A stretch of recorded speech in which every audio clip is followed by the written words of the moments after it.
అని చెప్పే పరిస్థితికి వచ్చారు. ఎప్పుడు కూడా మనం ఆలోచించాల్సింది మెగా స్కేల్లో ఆలోచించి ఇది సాధ్యం చేస్తే అదే మనకు సాటిస్ఫాక్షన్ అని చెప్పి కూడా నేను మీకు తెలియజేస్తున్నా.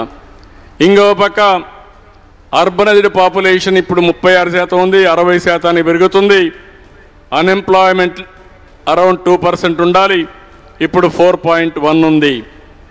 ఇంకొక పక్కన మీరు చూస్తే ఎక్స్పోర్ట్స్ కూడా ఇప్పుడైతే చాలా తక్కువ ఉంది, $19 బిలియన్ ఉంది. అది కూడా అక్వాకల్చర్ వల్ల అది $450 బిలియన్ చేయాల్సిన అవసరం ఉంది. దగ్గర దగ్గర 39 లక్షల కోట్ల రూపాయలు ఎక్స్పోర్ట్స్ కూడా ఉండాలి. నెక్స్ట్ దీనికి 10 ప్రిన్సిపల్స్ పెట్టుకున్నాం.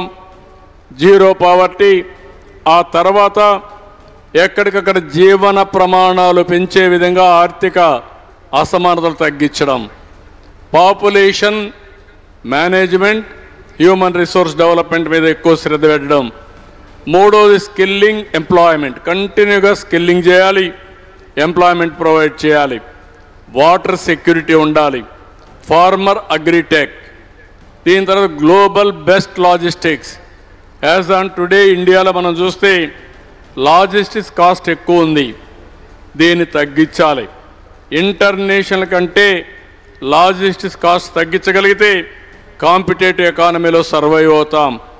కాస్ట్ ఆప్టిమైజేషన్, ఈరోజు మనం అందరం కూడా చూస్తూ ఉంటే ఎనర్జీ కాస్ట్ ఉంది, అదే మరిగా పవర్ ఉంది, ఎలక్ట్రిసిటీ కాస్ట్ ఉంది.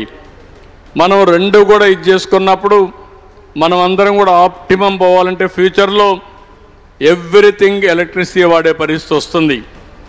పెట్రోల్ డీజిల్ యొక్క రోల్ తగ్గే పరిస్థితి వస్తుంది.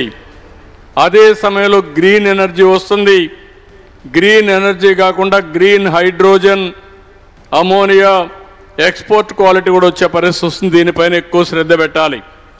ఇంకో పక్క ప్రోడక్ట్ పర్ఫెక్షన్, మన బ్రాండ్స్ చాలా తక్కువ ఉన్నాయి. ఏది కూడా లోకల్ బ్రాండ్స్ తప్ప గ్లోబల్ బ్రాండ్స్ లేవు. మనం గ్లోబల్ బ్రాండ్స్ తయారు చేసి ఆ డైరెక్షన్లో ముందుకు పోతే తప్ప ప్రపంచ మార్కెట్లో మనం పోటీ పడలేం. స్వచ్ఛ ఆంధ్ర కంటిన్యూగా చేయాలి. దీన్ని ఏ విధంగా తీసుకెళ్తాం.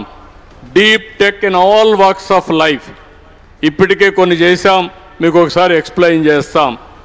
అదే సమయంలో గవర్నమెంట్ ఆలోచించేది ఫ్యామిలీ లెవెల్లో ప్రతి ఒక్కరికి ఇంటి జాగా ఇవ్వాలి, 4 ఏళ్లలో పూర్తి చేస్తాం.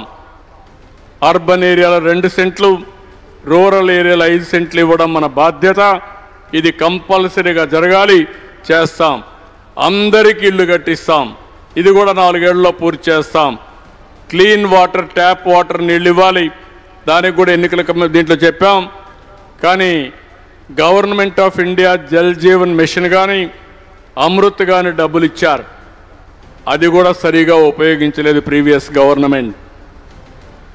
మొత్తం ట్యాప్ ద్వారా, మామూలు ట్యాప్ ద్వారా నీళ్ళు ఇచ్చేదానికి బోర్ నీళ్ళు ఇస్తామనే ప్రణాళిక సిద్ధం చేశారు.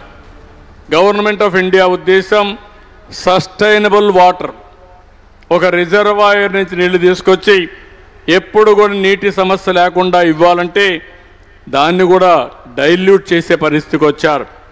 కడాన 5 సంవత్సరాల్లో 2000 కోట్లు కూడా ఖర్చు పెట్టలేదు. దీనివల్ల మొత్తం వచ్చిన డబ్బులు కూడా క్యాన్సిల్ అయ్యే పరిస్థితి వచ్చింది.